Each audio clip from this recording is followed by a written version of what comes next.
오늘의 주제는 하나님의 말씀, 성경에 관한 이야기 하도록 하겠습니다. 자, 1번에 보면 사람의 주된 목적을 아는 방법인 성경 그랬는데요. 한번 같이 읽어보겠습니다. 시작. 건강한 시민의 삶이 헌법과 법률에 부합하는 삶이듯 신자들은 하나님의 말씀에 의지해 살아가야 한다. 헌법과 법률은 사람이 만든 것이기 때문에 자주 바뀌기도 하지만 하나님의 말씀은 영원하신 하나님께서 만드셨기 때문에 시대와 상황에 상관없이 절대적 진리이다. 우리나라는 법치주의 국가, 법치주의 나라 이렇게 부르죠. 절대적 이 제왕, 그러니까 절대 군주가 자기 마음대로 이 나라의 행정을 이렇게 쥐락펴락하는 것이 아니라 명문화되어 있는, 글로 적혀 있는 법률에 의해서 이 나라의 행정이 돌아가고 국민들의 삶이 영위되는 겁니다. 그래서 법에 적혀 있는 대로 그 가이드라인을 잘 따라갈 때 우리가 서로 안전하게 그리고 잘 살아갈 수 있는 것이죠. 자, 그런데 이 법이라는 것은 사실 알고 보면 인간이 만든 것이기 때문에 완벽할까요? 완벽하지 않을까요? 완벽하지가 않아요. 그 당시의 사회, 시대, 그리고 문화, 사람들의 원함, 니드라고 하죠. 원함, 이런 것들에 따라서 또 사회적 합의에 따라서 이 법이라는 것은, 사람들이 만들어 놓은 법은 잘 바뀝니다. 해석도 달라지기도 많이 하죠. 가령 예를 들자면 2015년도에 우리나라의 헌법에서 간통죄가 위헌이라는 헌법재판소의 판결이 있었고, 그래서 우리나라 형법에 간통죄라는 죄목이 삭제가 되어 버렸어요. 간통죄라는 게 없습니다.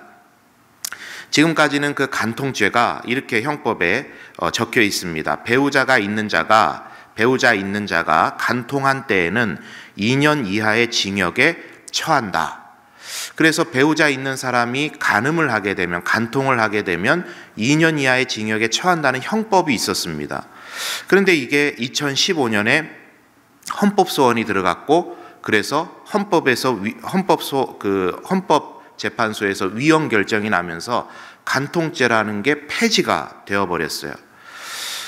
그러나 이제 이게 형법으로 다스릴 게 아니라 민사적인 측면에서, 그러니까 예를 들어 남편이 간통을 했다면 배우자가 그에 대한 피해를 민사적인 손해배상을 청구하고 그것을 이제 적절하게 배분해서 받을 수 있도록 그렇게 민사적인 영역으로 넘겨버렸습니다. 그렇게 결정하게 된 이 헌법재판관들의 판시를 제가 한번 찾아봤는데 주된 판시가 이거였습니다. 한번 잘 들어보세요, 여러분. 간통죄는 과잉 금지 원칙에 반해 국민의 성적 자기 결정권과 사생활의 비밀 자유를 침해하는 것으로 헌법에 위반된다. 이렇게 판시를 했습니다. 그러니까 여러분, 이게 무슨 말이냐면 헌법에는 우리 국민들의 개인의 자유와 결정권들을 보장을 하잖아요. 침해받지 않도록 되어 있습니다. 그런데 사람들이 아무리 배우자가 있다고 한들 성적 자기 결정권, 그러니까 내가 소위 말하면 간통하고 싶으면 간통할 수 있는 자유가 있다라는 거야. 그거를 법률로 억압해서는 안 된다. 이제 이런 판결이 나게 된 거죠. 그리고 다른 재판관들의 이제 다른 의견들을 보면 미혼의 상간자는 국가가 형벌로 규제할 대상이 아니다. 미혼일 경우에는 규제하면 안 된다. 모든 간통 행위자와 상간자를 처벌하도록 한 현행의 간통죄는 위헌이다. 간통죄를 법적으로 규제할 필요성은 인정하지만 죄질이 다른 수많은 간통 행위를 반드시 징역형으로만 응징하도록 한 것은 위헌이다. 이런 이제 의견들이 나온 겁니다. 오늘도 그 법에 대해서 둘째 아이가 조금 묻길래 밥상머리 교육을 좀 했거든요. 그러면서 제가 이런 이야기들을 쭉 한번 해주었는데, 그러니까 이 법이라는 것은 사실은 그 당시의 시대적인 상황과 사람들의 원함과 사회적인 분위기와 이런 것들에 따라서 그 해석이 굉장히 달라진다라는 거예요. 그 자료를 찾아보니까 간통죄가 벌써 위헌이라고 해서 헌법재판소에 그 심의를 요청했던 게 앞서도 이미 4번이나 있었답니다. 4번이나 있었는데 4번 동안에는 지금까지 합헌이다. 그러니까 이제 법적으로 제재해야 된다. 그렇게 해석이 나왔는데 이제 2015년도에는 그게 헌법으로 형벌로 규제하면 안 된다. 이렇게 해석이 나온 거죠. 그러니까 법입니다마는 사람들의 해석이나 그 당시의 분위기 따라 원함 따라서 이런 것들이 많이 달라지더라, 그런 것이죠. 그러나 여러분, 간통죄에 대해서 뭐 별로 듣기도 별로 민망한 이야기입니다만 자꾸 해서 죄송한데, 간통에 대해서 성경은 뭐라고 이야기하죠? 간음은 죄입니까 아닙니까? 죄죠. 네, 간음은 죄입니다. 이것은 시대가 달라지고 시대가 원한다 그래서, 시대가 그렇다고 그래서 달라지는 게 아니에요. 배우자를 뒀는데 간음하는 거 하나님은 싫어하시는 죄입니다. 절대로 해서는 안 되죠. 법이 바뀌었다 그래서, 또는 사회적 분위기가 너도 나도 그렇다고 해서 달라지는 게 아니에요. 영원 불변한 하나님의 원칙이고 하나님의 진리입니다.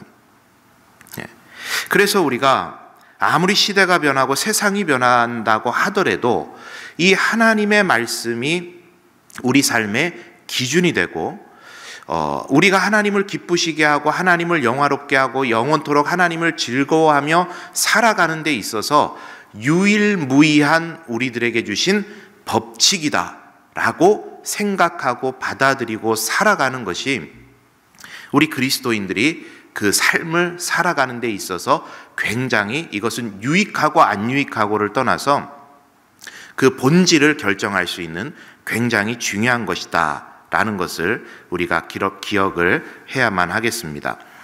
자, 그러면서 한번 두 번째로 넘어가 보도록 하겠습니다. 사람은 자기 소견이 아니라 하나님이 가르쳐 주신 방식대로 하나님을 섬겨야 한다 그랬는데, 우리 한번 같이 읽어보겠습니다. 시작.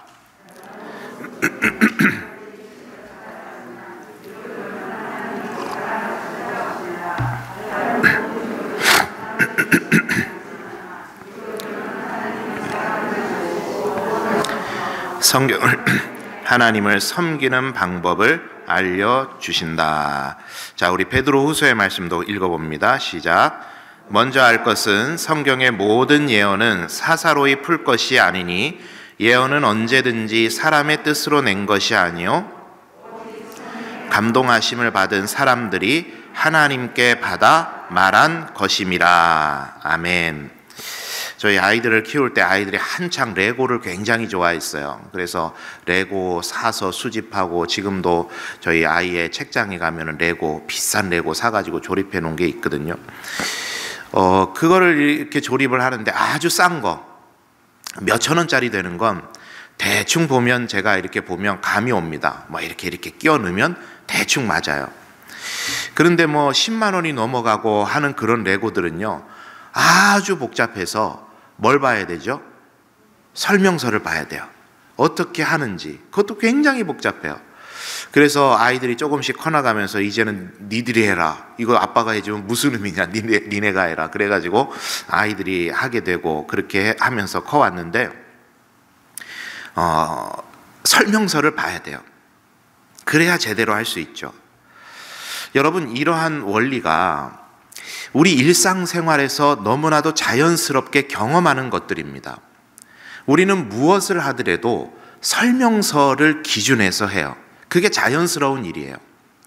여러분이 자동차 정비를 하러 가시잖아요. 그러면 엔진 오일을 갈아주세요. 아니면 디스크 패드를 갈아주세요. 브레이크 패드를 갈아주세요. 라이트 전구를 갈아주세요 라고 요청을 하면 대부분의 정비기사들은 계속해서 반복적으로 해오던 일이니까 어느 정도의 이제 그 숙련된 기술을 가지고 뭐 책을 들여다보지 않더라도 보통은 다 하시죠. 간단한 정비들은. 그런데 여러분 아시는지 모르겠는데 모든 각 차량은 그 메이커에서, 자동차를 만든 메이커에서 정비소로 주는 표준 정비 지침서라는 게 있습니다. 그거에 의해서 정비를 해야 되죠. 그냥 내가 이렇게 대충 보고 이거는 이렇게 뜯으면 되겠는데 해가지고 힘줘 갖고 뜯다가는, 자동차들은 보통 부품이 조립될 때 그 플라스틱 핀이나 그런 걸 가지고 조립을 하거든요. 그러면 괜히 힘줘 가지고 팍 빼버리면 그런 핀들이 부서지기도 하고 그런 일들이 있어요. 그래서 자주 하는 그런 숙련된 일들은 그냥 뭐 지침서 없이도 합니다만, 잘 모르겠는 것들은 정비소에서 그 메이커에서 준 표준 정비 지침서를 보고 정비를 합니다.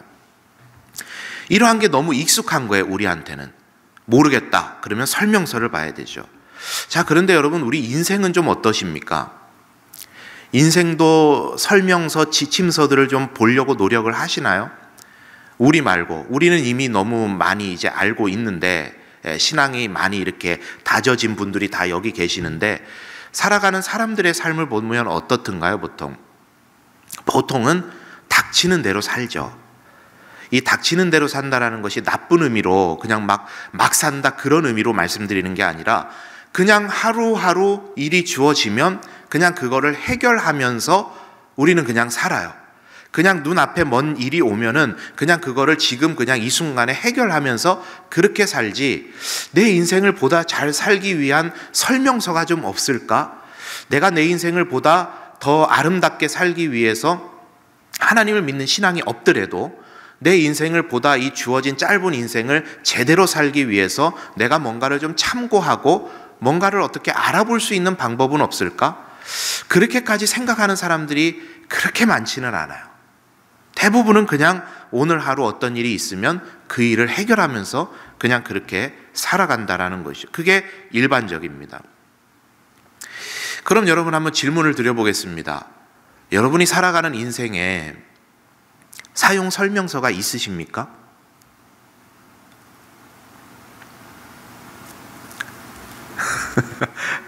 설명서 있으세요?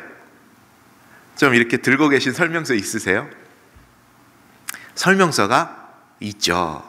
있어요. 그 설명서가 뭡니까? 하나님의 말씀이에요. 하나님의 말씀이 우리 인생의 사용 설명서입니다. 그래서 하나님 말씀이 어떻게 기록되었다? 디모데후서 3장 16절을 보니까, 모든 성경은 하나님의 감동으로 된 것으로 교훈과 책망과 바르게 함과 의로 교육하기에 유익하니, 이는 하나님의 사람으로 온전하게 하고 모든 선한 일을 행할 능력을 갖추게 하신다. 이렇게 기록을 하고 있어요. 하나님의 말씀의 기능이 뭐라고요? 하나님의 감동으로 이 성경이 적혀 있는데, 교훈하고 책망하고 바르게 하고 의로 교육하면서 하나님의 사람이 선한 일을 하며 살아갈 수 있도록 우리를 인도하시고 만들어 가신다. 성경이 이렇게 기록을 하는 겁니다. 성경의 기록 목적을 두 가지로 크게 이야기를 해요. 하나는 우리의 구원을 위해서, 나중에 다루겠는데 구원을 위해서, 둘째는 우리 삶의 지침서입니다. 교훈하고 책망하고 바르게 하고 의로 교육하시면서 하나님의 선한 일을 감당하기에 부족함 없도록 우리를 준비시키고 인도하신다라는 거죠.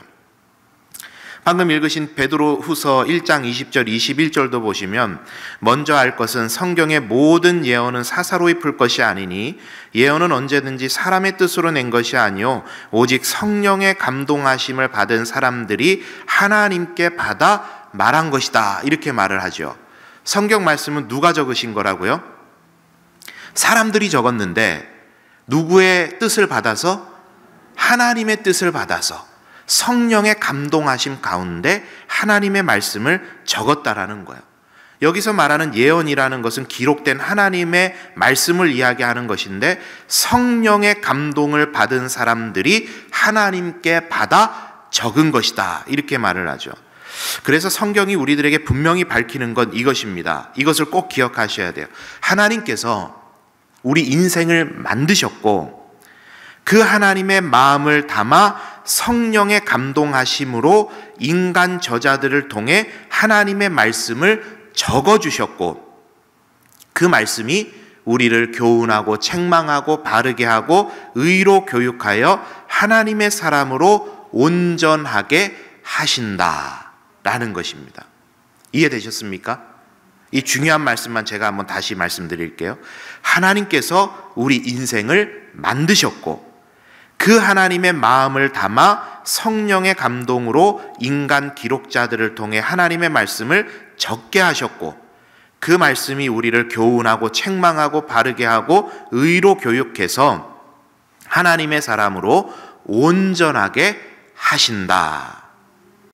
때문에 이 성경이 하나님의 말씀이 우리 인생에 앞서 일과의 내용을 빌어서 표현해 본다면 하나님을 영화롭게 하고 영원토록 그분을 즐거워하는 인생을 살아가는 데 있어서 가장 중요한 기준이 되는 설명서가 된다라고 이야기를 할 수 있는 겁니다. 그래서 오늘 2번에서 말을 한 것처럼 2번이 주제가 그렇죠. 사람은 자기 소견이 아니라 하나님이 가르쳐 주신 방식대로 하나님을 섬겨야 한다 그랬습니다. 내 좋은 대로가 아니라 누가 원하시는 대로? 하나님이 원하시는 대로. 아이가요 커나가면서 부모님을 기쁘게 하려고 자기가 먹던 과자, 사탕 너무 아끼고 사랑하던 것을 부모님에게 내어줍니다. 엄마, 아빠 이거 한번 드셔보세요 하고 줘요. 물론 칭찬받을 만한 일이고 참 귀한 일입니다. 그런데 부모가 원하는 것은 뭐예요, 여러분? 그거 사탕 뺏어 먹는 거 원하세요? 과자 좀 나눠 먹는 거 원하세요? 아니에요. 그 맛있는 거는 얘가 다 먹었으면 좋겠어요. 그걸로 나는 만족해요. 부모가 진짜 아이들한테 바라는 것은 이 아이가 건강하게 자랐으면 좋겠고 그 마음과 영혼과 생각이 자라서 사회의 구성원으로서 계속해서 사회성이 발달하고 어른이 되어가면서 그 어른으로서의 한 몫을 감당하면서 성장하는 것, 그게 부모가 원하는 것 아니겠습니까? 그죠? 그러니까 이 부모를 기쁘시게 하는 자녀들의 모습은요, 내가 원하는 걸 해드리는 것이 아니라 부모님이 무엇을 원하시는지를 살피는 게 사실은 효도이겠죠. 여러분, 우리가 하나님을 영화롭게 하는 삶을 살아가는 것도 마찬가지입니다. 내가 생각하는 수준으로 하나님께서 기뻐하시겠지라고 생각하고 헌신하는 건 반쪽짜리예요, 사실. 물론 그렇게 헌신하는 것도 귀한 일일 수 있습니다. 그런데 우리가 여기에서 한 단계 더 나가야 되는 건 뭐냐면 하나님께서 기뻐하시는 일이 무엇일까를 항상 생각하는 겁니다. 갈멜산에서 엘리야와 바알의 선지자들이 대결을 벌였어요. 구약에 나오는 말씀 아시죠? 그때 이제 바알의 선지자들이 신의 응답을 빌면서 제단 주위에서 뛰고 소리 지르고 칼과 창으로 자신들의 몸을 막 자해하면서 응답을 달라고 간구했습니다. 뭐죠? 그런 열심을 좋아할 거라 생각한 거예요. 그런데 그거 오산이죠. 엘리야는 하나님 앞에 이렇게 기도합니다. 주 여호와는 하나님이신 것과 주는 저희의 마음으로 돌이키게 하시는 것을 알게 하옵소서. 돌이키시는 것을 알게 하옵소서. 이 말은 무슨 말이냐면 우리가 하나님 앞에서 자복하고 회개하는 심령으로 하나님 앞에 돌아갈 때 하나님께서 우리의 제사를 예배를 받으시는 것을 우리가 알게 하옵소서. 그런 마음으로 기도했더니 그 대결에서 하나님께서 엘리야의 손을 들어주셨던 거죠. 근데 여러분, 시편이 뭐라고 그러는 줄 아십니까? 다윗이 말을 해요. 51편 17절에 하나님께서 구하시는 제사는 상한 뭐라 그러죠? 심령이라, 그렇게 이야기를 해요. 상한 심령이라. 하나님이여 상회하고 통회하는 마음을 주께서 멸하지 아니하시리이다. 하나님 원하시는 제사는 상한 심령이라, 돌이키는 마음이라, 회개하고 하나님 앞에 엎드리는 마음이라. 그러니까 엘리야가 정확하게 구한 거죠. 하나님께서 받으시는 제사는 돌이키는 마음이다. 그때 하나님께서 역사를 해주셨던 겁니다. 우리가 신앙생활하면서 그리고 그리스도인 된 삶을 살아가면서 자주 착각하기도 합니다만 그러면 안 되는 것이 바로 그겁니다. 내가 원하는 대로 하나님을 기쁘시게 하는 게 아니에요. 하나님께서 원하시는 대로 하나님의 일을 감당하는 것이 그것이 하나님께서 원하시는 일이다. 그래서 적어놓은 것처럼 세상의 모든 종교는 사람이 신을 찾아갑니다. 기독교는 어떻게 되죠? 하나님이 사람을 찾아오셨어요.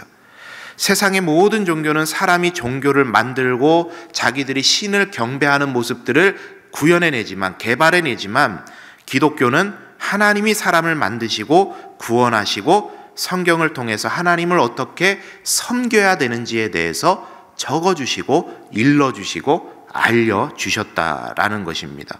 우리 사랑하는 성도님들께서 일평생 우리가 하나님의 부름을 받는 그 순간까지 그리스도인으로서 살아가야 되는데, 우리의 평생의 기도 제목이 이와 같았으면 좋겠습니다.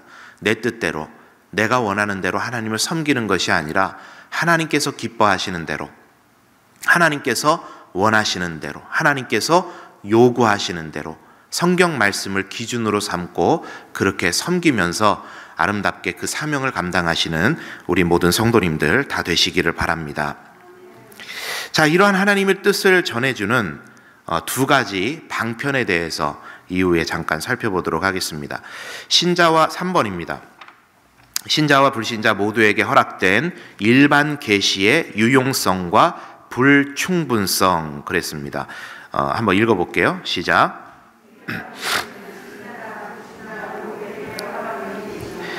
일반 계시는 크게 세 가지로 나눌 수 있는데, 하나님의 창조 세계, 역사, 양심이 그것이다. 자, 하나님께서 하나님을 사람들에게 보여주시는 방편이 두 가지가 있습니다. 신학에서 그렇게 정의를 하고 정리를 합니다. 그 첫 번째는 뭐냐면 일반 계시라 이렇게 이름을 하는데, 일반 계시라고도 하고 자연 계시라고도 합니다. 이 계시라는 말은 감추어진 것을 드러낸다, 이런 의미를 가져요. 그래서 기독교는 계시의 종교다 이렇게 이야기도 합니다. 감추어진 것을 어떻게 한다고요? 드러낸다, 보여준다, 이런 뜻을 갖죠. 그래서 하나님께서 우리가 스스로는 하나님을 알 수 없는데 하나님 자신을 우리들에게 드러내 주시는 방편이 두 가지인데, 하나가 일반 계시예요. 자연 계시. 일반 계시는 신자나 불신자나 누구나 다 접했을 때 하나님을 느낄 수 있고 알게 하시는 방편입니다. 그래서 로마서 1장 20절에 보니까 그 말씀 한번 같이 읽어보겠습니다. 한번 읽어볼게요. 시작. 창세로부터 그의 보이지 아니하는 것들 곧 그의 영원하신 능력과 신성이 그가 만드신 만물에 분명히 보여 알려졌나니 그러므로 그들이 핑계하지 못할지니라. 창세로부터 그의 보이지 아니하는 것들, 감추어진 것들을, 그의 영원하신 능력과 신성을 그가 만드신 어디에요? 만물에 투영해 놓으셨다. 그래서 하나님 만드신 창조 세계를 보면 사람들이 어마어마한 장관을 본다든지 아니면 인체의 신비, 우리 이번에 오셔가지고 뇌과학에 대해서 이야기를 해주셨잖아요. 몇 조개의 시냅스가 있고 또 뭐였죠? 금방 까먹었는데, 네, 뭐가 또 있고 어마어마한 것들이 있는 거예요, 우리 몸속에. 그거를 이렇게 바라보고 있을 때, 야, 이게 어떻게 아메바가 우연히 뭐가 좀 이렇게 세포 분열하다가 만들어질 수 있는 건가? 진심으로 대하면, 야, 그게 하나님인 줄 모르겠는데, 우리가 섬기는 하나님인 줄은 모르겠는데, 조물주가 있기는 있는 것 같다. 세밀하게 설계한 것 같다.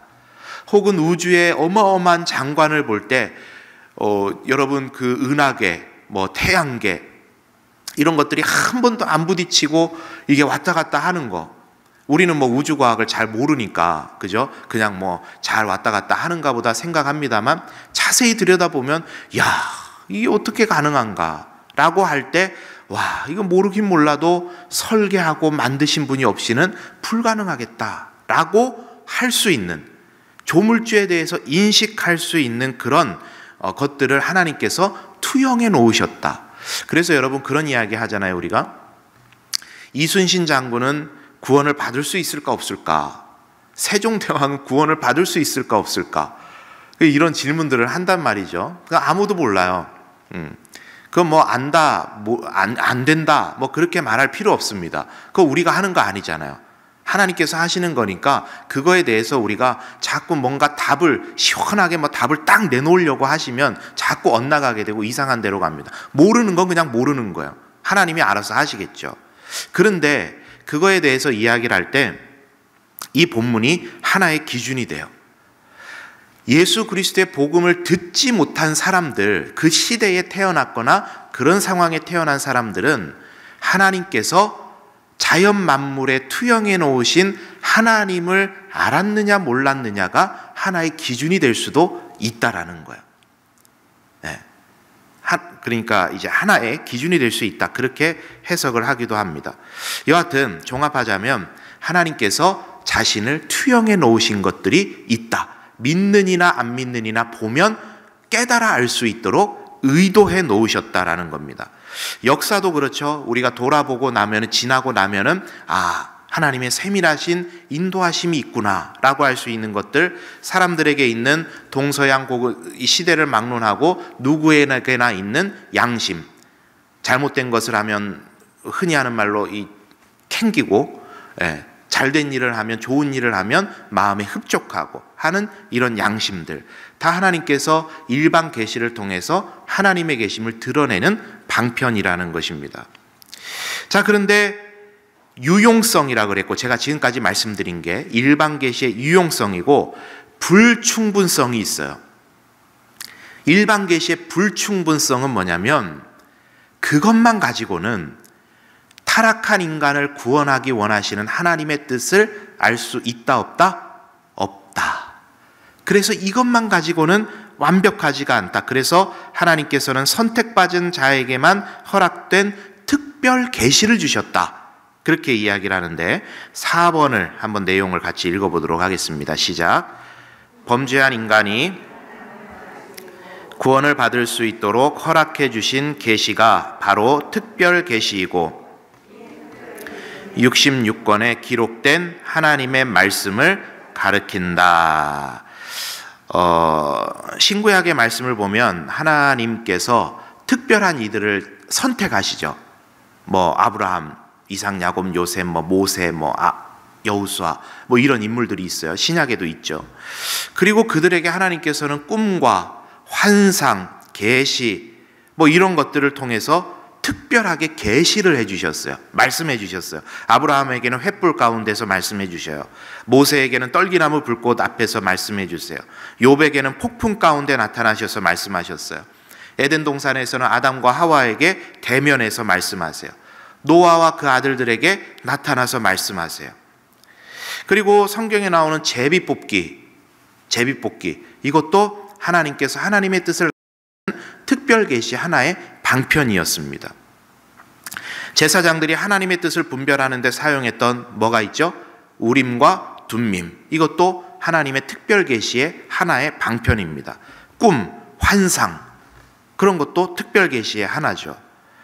자, 그리고 이러한 특별 계시들, 성경에 우리가 기록돼서 알고 있는, 성경에 나오는 그냥 내용이 아니라 실제 구약과 신약의 역사적으로 있었던 일들이고, 우리는 성경을 통해 보는 거잖아요. 그 성경을 통해 보는 이 특별한 계시들을 이제는 하나님께서 글로 써서 명문화해서 묶어 주셨는데, 그 묶음체가 뭐죠?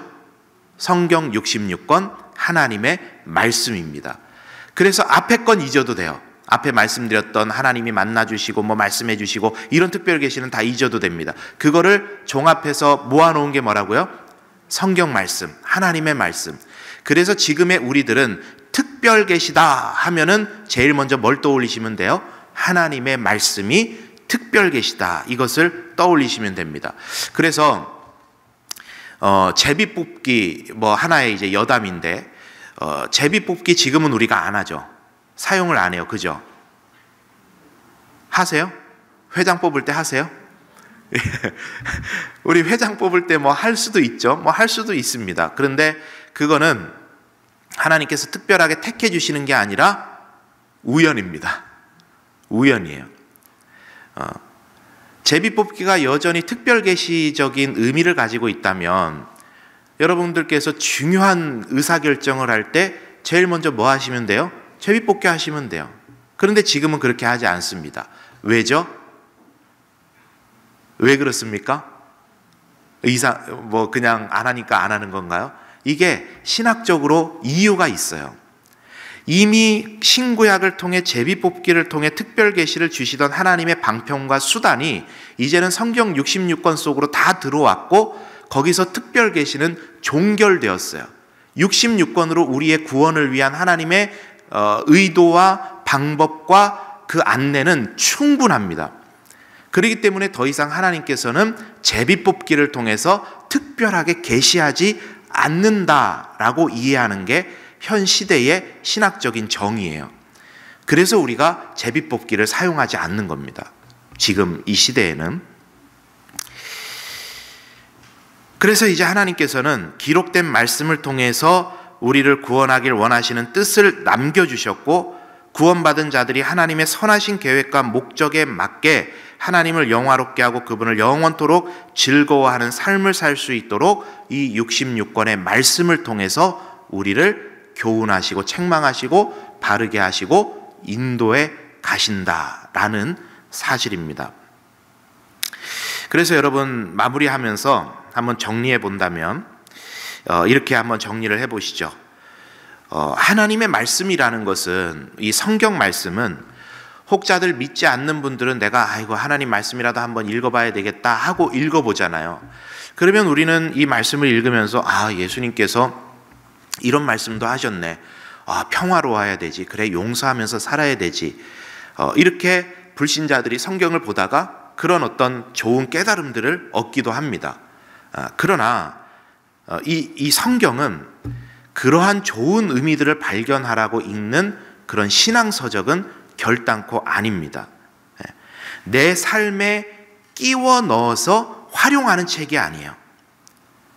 이게 반대로 돼 있어요. 우리가 자꾸 우리의 삶은 쫙 펼쳐져 있고 하나님의 말씀 성경 66권을 내 삶에 끼워 넣어서 내 삶에 활용하려고 그럽니다. 근데 여러분, 이건 굉장히 잘못된 거예요. 하나님의 말씀이 쫙 펴져 있고 우리의 삶을 거기에 끼워 넣어서 그 말씀을 기준으로 삼고 우리의 삶을 나아가는 것이 바른 것입니다.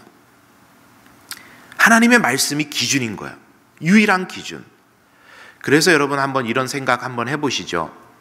목사가 하나님의 말씀을 준비를 해서 여러분께 전달을 합니다. 그죠? 제가 매 주일 하는 일이 그거 아닙니까? 수요일도.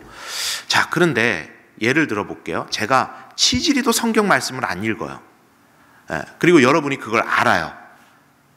근데 제가 말씀을 준비해서 여러분한테 하나님의 말씀을 읽으십시오. 그 말씀이 우리 발에 등불이고 삶에 비치고 그렇습니다. 읽으십시오. 그러면 여러분 무슨 생각하시겠어요? 지나 잘하지? 아이고 목사님도 안 하면서 우리한테 자꾸 하라 그래. 은혜가 안 되네. 그렇게 하시겠어요? 물론 여러분 제가 살아내는 만큼 여러분에게 말씀을 선포하는 게 훨씬 더 영향력도 있고 권세도 있을 거라고 저도 생각해요. 그래서 저는 저 나름대로 내가 말씀을 준비하는 만큼 살아내려고 노력해야 되고 당연히 그렇게 해야 됩니다.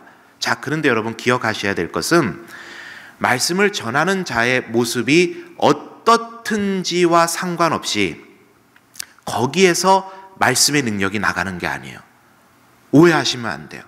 하나님의 말씀은 하나님의 말씀으로서 권위가 있고 권세가 있고 거기에 우리 삶의 기준이 있는 것이지 그것을 전하는 자가 어떻게 살고 있고 안 살고 있고의 영향은 없어요.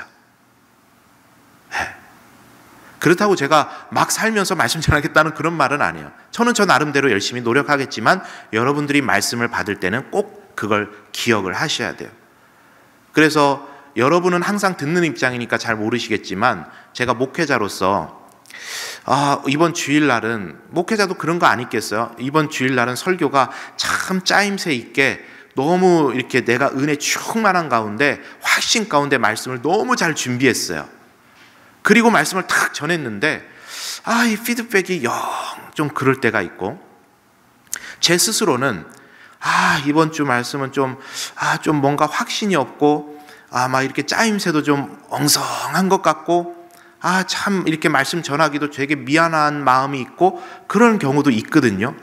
그런데 그럴 때 성도님이 오셔가지고 목사님 오늘 정말 은혜 받았습니다 하시는 경우가 있어요. 희한한 일이죠. 그러니까 여러분, 우리가 항상 기억해야 될 것은 말씀에 내 삶에 말씀을 끼워 넣는 게 아니라 말씀에 내 삶을 끼워 넣어야 된다. 그것을 우리가 꼭 기억해야 되겠다 싶습니다. 여러분, 오늘 정리하면 유일한 규칙인 성경, 구약과 신약의 성경에 있는 하나님의 말씀이 우리로 하나님을 영화롭게 하고 즐거워하도록 지도하시기 위한 유일한 규칙이다. 여러분, 이것을 기억하시면서 평생 이 말씀을 삶의 기준으로 삼으시고 좌로나 우로나 치우치지 않고 하나님 기뻐하시는 대로 살아가시는 우리 성도님들 다 되시기를 바랍니다.